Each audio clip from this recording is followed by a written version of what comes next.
kenapa kamu sedih? Ini Mbak, hari ini aku diberhentikan dari perusahaan tempat aku kerja. Loh, kok bisa kayak gitu? Iya Mbak, ada teman kantorku yang nggak suka sama aku. Jadinya aku difitnah, katanya aku bawa uang kantor. Padahal sama sekali enggak loh Mbak. Astagfirullahaladzim, kok bisa? Assalamualaikum. Waalaikumsalam. Bu, Ada apa ini? Kok kalian begitu serius? Ini Bu, Aisyah dapat musibah. iya Bu, maaf ya Bu ya. Hari ini Aisyah sudah nggak kerja lagi di perusahaan yang tempat Aisyah kerja karena Aisyah diberhentikan. Astagfirullahaladzim. Memang Aisyah melakukan kesalahan. Enggak Bu, Aisyah nggak ngelakuin kesalahan. Ada teman kantor Aisyah yang nggak suka sama Aisyah. Jadinya dia melakukan hal-hal yang nggak baik Bu dengan memfitnah Aisyah. Dan kebetulan teman kantor Aisyah itu senior, jadi bos Aisyah lebih percaya sama dia Bu. Oh, begitu. Ya udah. Aisyah jangan sedih ya. Allah itu memberikan cobaan kepada manusia sesuai kesanggupannya. Jadi Aisyah harus tetap sabar, tabah. Ingat nggak? Ada sebuah lagu yang terkenal dari Temasib itu, yang syairnya kira-kira bunyinya begini: tak ada manusia yang dilahirkan sempurna. Jangan disesali segala sesuatu yang telah terjadi. Jadi Aisyah sekarang harus bisa menghadapi masalah ini dengan cara yang sabar. Bagaimana caranya? Antara lain yaitu dengan cara beristighfar. Tuh, ya. Bu, apa itu istighfar Bu? Istighfar yaitu mohon ampun kepada Allah. Ya. Jadi seperti yang tercantum di dalam surat Az-Zumar 53 dikatakan bahwa hai hamba-hambaku yang berlebihan tak terbatas, janganlah kamu putus asa terhadap rahmat Allah. Karena Allah itu Maha Pengasih dan Maha Penyayang. Kemudian dilanjutkan dalam surat Asy-Syura yaitu ayat 25, dialah Allah itu Maha Pengampun, Maha memaafkan dosa-dosa hamba-hambanya. Jadi tidak ada alasan untuk berputus asa. Ya, kita harus tetap bersikap yang semangat, antara lain dengan cara selalu beristighfar. Tuh ya, Aisyah. Oke, Bu.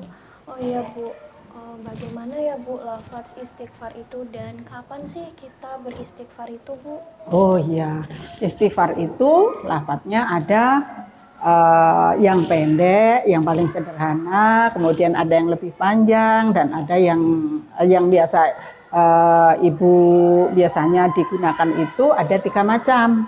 Yang paling pendek itu lafadznya astagfirullah. Kemudian yang lebih panjang dari itu lafadznya astagfirullahaladzim. Kemudian yang lebih panjang dari itu diucapkan Astaghfirullahaladzim ala la ilaha illahu al-hayyul qayyum wa atubu ilaih. Nah, mana yang kita pilih? Apa yang pendek, apa yang panjang, apa yang tengah? Sesuai dengan kondisi. Nah, karena begitu pentingnya kalimat istighfar ini disampaikan bahwa istighfar ini jangan sampai ditinggalkan. Harus dibaca, harus diucapkan setiap kita selesai sholat 5 waktu. Bahkan Ibu pernah mendengar tausiah dari seorang ulama besar yang menyampaikan bahwa istighfar ini adalah kalimat thayyibah, kalimat yang termasuk kalimat zikir yang utama. Jadi biasanya kalau kita sholat 5 waktu, setelah selesai sholat kita mengucapkan salam ke kanan, kemudian salam yang kedua ke kiri, kemudian jangan cepat-cepat bangun, dikatakan begitu. Jangan cepat-cepat bangun, kemudian ucapkanlah setidaknya istighfar yang paling pendek, yaitu astagfirullah, astagfirullah, astagfirullah, dan itu ucapkanlah dengan rasa yang tulus dari hati.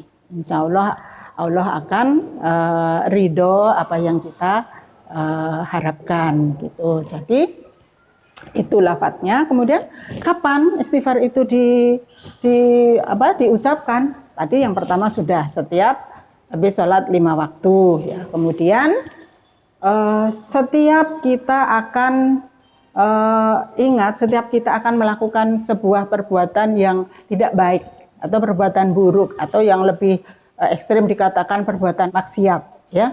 Karena ada sebuah hadis juga yang mengatakan bahwa istighfar itu bisa menjaga kita dari perbuatan maksiat ya. Jadi karena kita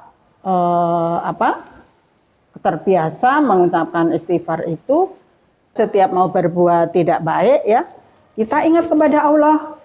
Oh, istighfar itu berarti juga mengingat Allah. Kalau mengingat Allah berarti kita ingat tidak boleh berbuat maksiat. Jadi kita merasa diawasi oleh Allah. Setiap mau berbuat tidak baik atau suatu keburukan, kita ucapkan astagfirullah atau astagfirullahaladzim paling tidak itu, sehingga dikatakan orang-orang yang rajin istighfar itu akan terjaga dari perbuatan maksiat, itu antara lain. Kemudian juga setiap saat yang kita perlukan di setiap kondisi.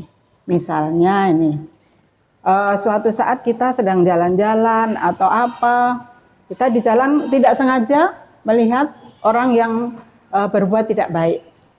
Padahal itu dilarang, mata kita dilarang untuk melihat hal yang tidak baik, iya kan?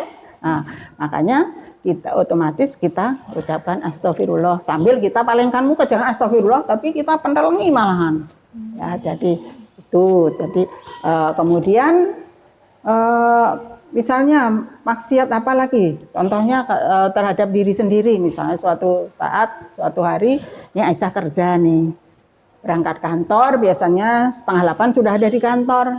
Ini kemudian berangkat jam 7 Aisyah. Sudah dari rumah, sudah niatnya bagus, berangkat jam 7, terus di tengah jalan, biasa kan, setan itu pekerjaannya menggoda manusia.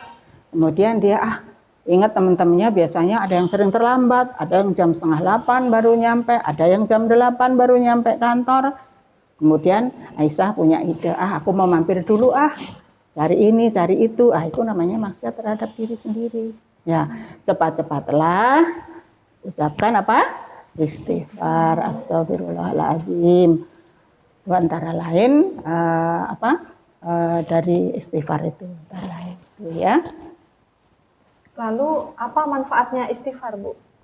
Oh, manfaatnya banyak sekali. Tadi yang pertama, kita akan diampuni dosa-dosa kita setiap kita istighfar. Yang kedua, kita akan terjaga dari perbuatan maksiat. Ya. Asal kita setiap mau berbuat maksiat, kita ingat. Ya, ingat kemudian kita bertaubat karena Allah itu Maha menerima taubat. Jadi yang pertama tadi sudah diampuni dosa-dosanya, yang kedua Dihindarkan dari terhindar atau terjaga dari perbuatan maksiat. Yang ketiga kemudian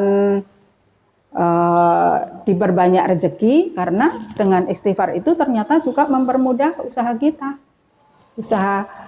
Ingat ada suatu cerita bahwa ada seorang pembuat kue. Pembuat kue itu terus dia setiap mau masukkan bahan istighfar, astagfirullah, setiap masukkan bahan astagfirullah. Ternyata dia punya cita, punya keinginan, dia kepingin ketemu ulama besar. Ternyata akhirnya dengan tidak sengaja ulama itu tiba-tiba ada di masjid samping rumahnya, diusir oleh penjaga masjid tidak boleh istirahat di situ, tidur di situ. Maka dia ditawari oleh penjaga kue ini, silahkan istirahat di rumah saya. Nah, akhirnya bertanyalah, kenapa setiap masukkan ini harus istighfar? Gitu. Karena dia punya cita-cita akan terkabulkan. Jadi doa akan dikabulkan oleh Allah. Dan masih banyak lagi dikatakan di dalam surat Nuh ayat 10. Yang 10 itu diampuni dosa-dosanya. Kemudian yang 11 itu bahwa dengan istighfar itu akan